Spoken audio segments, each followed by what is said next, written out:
There's a big wasp nest thing in that tree you should take a look at, Mr. Valentine. She looked up, saw a shape about the size of a laundry bag. She sidestepped for a better view. What the hell is that? They might have been gardening. At first, Duvalier thought it was a plastic garbage bag full of laundry stuck in a tree.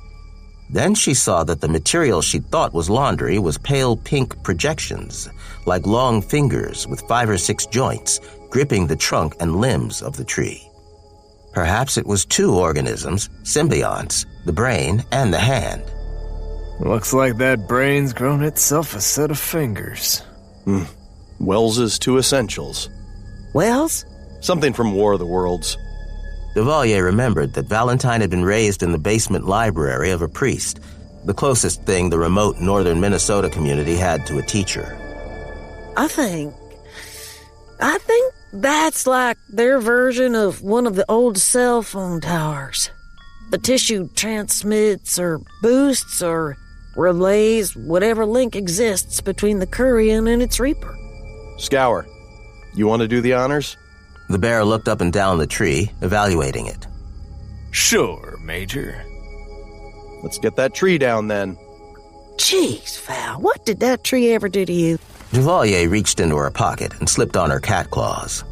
I'll do it, seeing as how you 2 are just too grown up to go up a tree.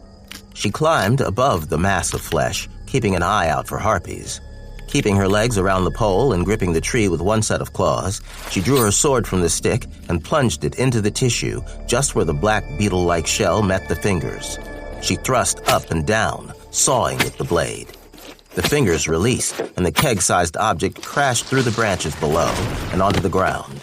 It waggled to right itself and began to crawl off at a surprising pace, but Valentine and Scour were upon it. Val stabbed with the legworm pick he usually carried while in country. Scour wielded a short iron-headed club like an oversized meat tenderizer. They broke the shell open like a couple of hungry seagulls attacking a dropped crab.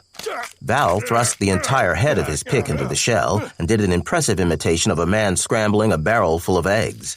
The fingers made it hop one final time before curling up tight. One caught Scour's foot. That ought to do it. Valentine proceeded to extract his pick from the mess in the shell, while Duvalier dropped to the ground, drew her butterfly knife, and went to work on the clinging fingers. They'd torn through the bear's boot and reduced his foot to pulp from the heel forward. It would be a long, painful limp home for the bear.